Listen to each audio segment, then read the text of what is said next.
I just got my third client under contract in the past 3 weeks, and the properties were never even on the market. Stay tuned and I'll tell you exactly how I made that happen.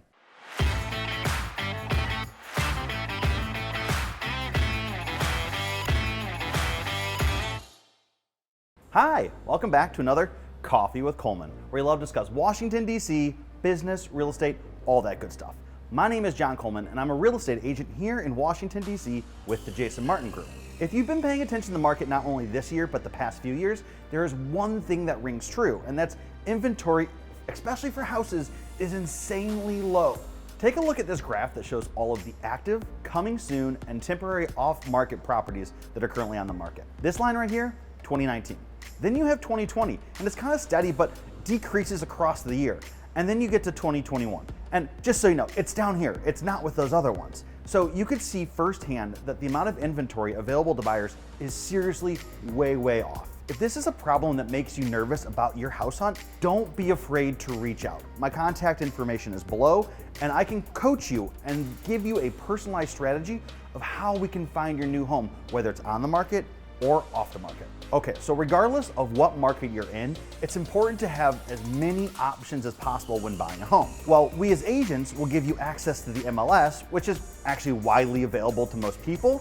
There are 5 ways that we partner with our buyers to give them more options for properties. And again, whether it's a really low market in terms of inventory or really heavy inventory, having options is going to give you a better experience overall. First is the network, and we'll go with the Pareto principle, which reigns true in real estate, meaning that 80% of the real estate in this area is done by about 20% of the agents. Being an agent that has created good relationship with other agents really matters. This allows for a positive exchange and good communications on the back channels. And when agents understand that a good agent's on the other side and they sync you up with a good lender, they're more likely to want to do work with you. And it doesn't hurt that my team has a solid book of business too. So I have agents reaching out to us constantly looking for off-market opportunities too. So there's a little bit of an area in the back end where we can talk with agents and understand what's happening to give you the best opportunity possible. It's sort of like being on the VIP list for the party. If you're on the list and you've built that relationship,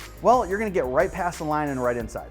If you haven't been and they don't know who you are, they're probably gonna make you get in line and you're gonna have to wait your turn for it to come on the market. Second is coming soon.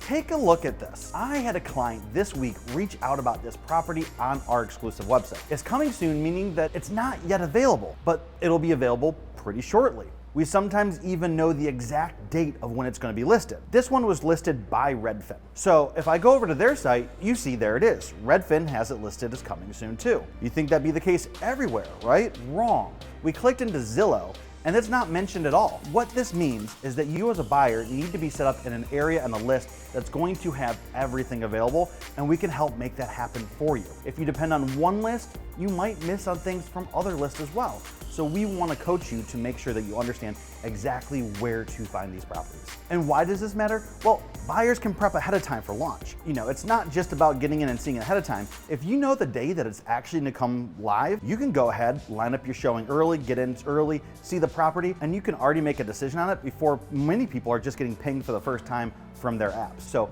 being ahead of the curve is going to matter, and it's going to give you a competitive advantage. Third is going to be knowing the developers. And whether you're looking for a condo or a flipped home, knowing who does the work, and most importantly, who does the work well, not only, you can see my video on buying flips, can matter immensely.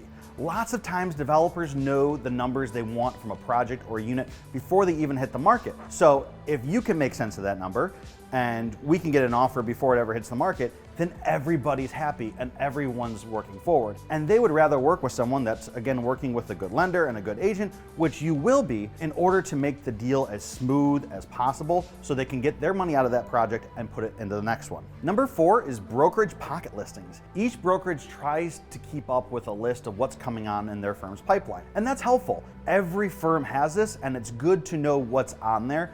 And if you're working with a bigger company, the more likelihood they're going to have a few more properties than something that's a very small company. So while these are helpful, it's important to keep track of who's really in that network. And that comes from a more broadening understanding of the network in general. For instance, I live in Southeast DC. I know the other agents that live around me, and collectively, regardless of which brokerage, we tend to have a better understanding of what's coming up, whether that be them sharing it or I know when the signposts are going in. So not only these off-market lists that are happening within brokerages, but having a wider range. And it really ties back to number one, which is having that good network of agents to reach out to and work with. Fifth is what I call ghost lists. And this term is literally just made up by me right now, but it's gonna cover a big bucket of things. And this is stuff that doesn't normally exist in the real world, but it's searchable by real estate agents and what we're looking for. So for instance, there's a whole slew of for sale by owners out there. If we know where to find those for sale by owners, we can negotiate with them on the front end, find those properties, and then bring you into them to see them.